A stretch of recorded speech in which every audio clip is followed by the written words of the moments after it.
Hi, I'm Hazel, and today we're going to be talking about some things to consider when choosing a main for BFA, or just choosing a main in WoW in general. You've got that boost that comes with BFA, and new expansions are always kind of a cue for people to look at their mains and go, yeah. The options go on for days, and I can't tell you specifically what to play, but here are some things to think about when you are making the big decision. First thing is, do you play in an established group, and do they expect or require certain roles from you? If you have been the main tank of a raiding guild for 13 years, you probably want to at least talk to somebody before you just show up as a mage.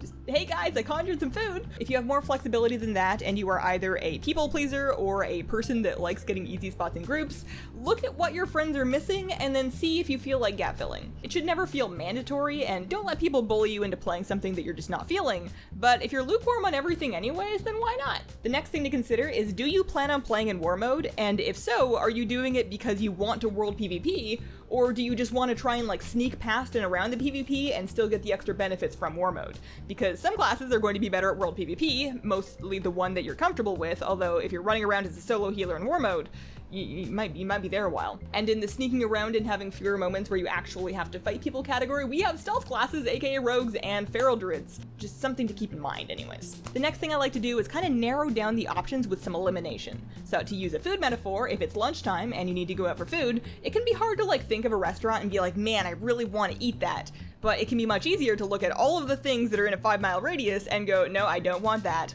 I don't want that. I'm definitely not eating that. It's, you can narrow things down and then you're left with 1 or 2 left and you're like, yeah, alright, I'm hungry. So the way I like to start with that with WoW classes is to start with what I consider to be the 4 roles: tanking, healing, and then melee and ranged DPS. I consider those 2 pretty different, and then just look at those and figure out what you really don't want to eat.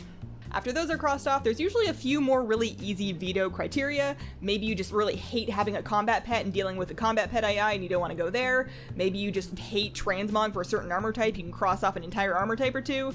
Maybe a player of a certain class was really rude to you 11 years ago and you just don't want to touch it. Nobody's here to judge your criteria, we're just getting your options narrowed down. The next thing, it's a question that's been thrown around a lot online lately, and something that I don't think is actually that important, and that is, well, what's good, What's good on beta? What's doing the best? And to that I would say, what do you mean the best? I mean, there's performance charts, and those are going to be different for PvE and PvP, so there's a consideration there. And all of that can all change with 1 or 2 hotfixes, and will.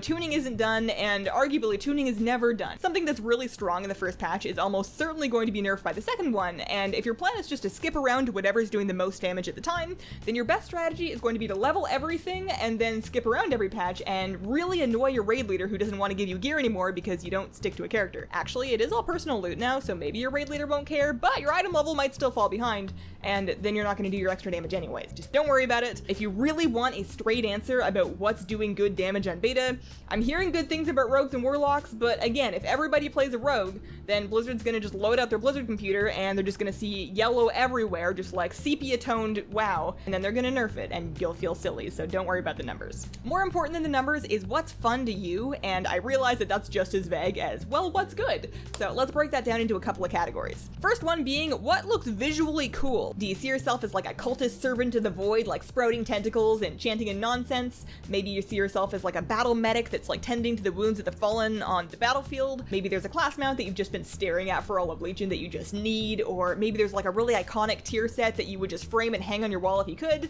Figure out what looks cool to you, because I always feel like there's some things that are gonna fit, and there's usually some things that are gonna not fit. Next, in the what is fun category, which class perks appeal to you? Every class has some quality of life perks. For example, priests, mages, and demon hunters can all slow fall. Priests, death knights, and shamans can all water walk. Warlocks can breathe underwater. Some classes have more mobility, some classes can stealth. Rogues can lockpick. Mages can just teleport anywhere, that's fair. Warriors can choose almost any weapon, which is going to be more valuable now that we're not using the same artifact for a whole expansion. Shamans can ghost wolf inside, you get the idea.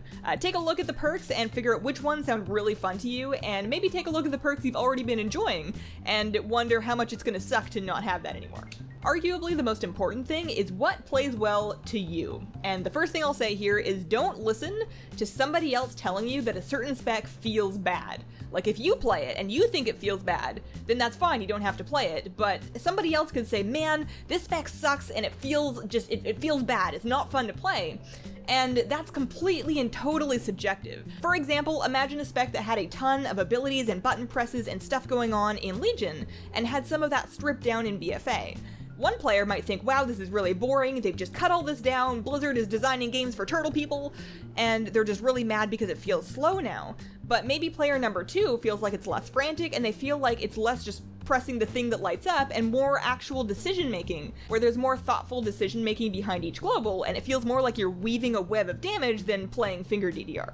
Now that we have pre-patch, we have access on live servers to all of the BFA class changes, so one of the best things that you can do is play around in the class trials. Go to create a character, and at the top you have this make a level 110 trial character. Just try those for any classes that interest you, and play them for yourself, and think for yourself. There's a lot of negative sentiment just being thrown around online of this sucks, and they broke this, and this is slow, and this isn't fun anymore. And that's all very much opinions, so go make your own opinion. It's all right there for you to play with, just get your fingers around the buttons, and as you're doing that, try and envision what you're going to be doing in a raid, what you're going to be doing in a dungeon, what you're going to be doing out questing, and what you're going to be doing farming old content. Just like think about the talents that you're going to take for that, think about the kinds of buttons and rotations you're going to use, and whether or not that feels engaging and cool to you. Another thing to consider is going to be your race options. So maybe you are dead set on playing a Nightborn elf, and maybe you've been watching this video and thinking about the classes and you're starting to think, wow, Paladin looks really fun. Well, that sucks, you can't do that. If you have a preference for the race that you want to be, I recommend going into the character creator and just tab around and figure out not only what classes are eliminated immediately because you can't do them, but also what classes you think look really cool and iconic as that race, and what classes might combo really well with the racials. Something else worth mentioning is what character has all of your reps. We now have a new meta achievement where if you get 100 exalted reputations on a single character, because we do not have account-wide reps, that's not a thing, you will get the Pure Heart Courser mount. So if that mount is important to you and collecting reps is important to you, then don't pick a new main. You're gonna have to start over. It'll be terrible. It's not worth it. I mean, you can, but 100 is a lot of reps, and oh boy, you know, that's a big commitment. Next thing to consider is that it is okay to pick a backup. You're not cheating on your main. It's not a bad idea to have another alt that you level fairly early in the expansion, so if you are playing your new main and you're just not feeling it anymore and you're getting cold feet, you have something to jump to that you've already put a bit of time and thought into. There's a fair bit of time at the beginning of an expansion before the raids in the Mythic Plus open to last minute jump ship and swap if you're just not having it. So don't feel like this is the end of the world if you don't pick the right thing, and maybe have a runner-up in mind. Finally, my last piece of advice, if you have watched this whole video and you just have no idea and it's stressing you out, you can just pick something at random and learn to love it later. Like, hear me out. Like, if it's really getting to you and you don't know what to do, just pick something that looks kind of cool and then just stick with it for a while. I've always found that the most fun spec to play is the one that you're really good at, and the way you're gonna get really good at it is by spending time with it and not just switching 19 times. So if you really can't pick, just pick, and it's okay. They're all gonna be fine. They will all work. You can do WoW as anything. It actually doesn't matter.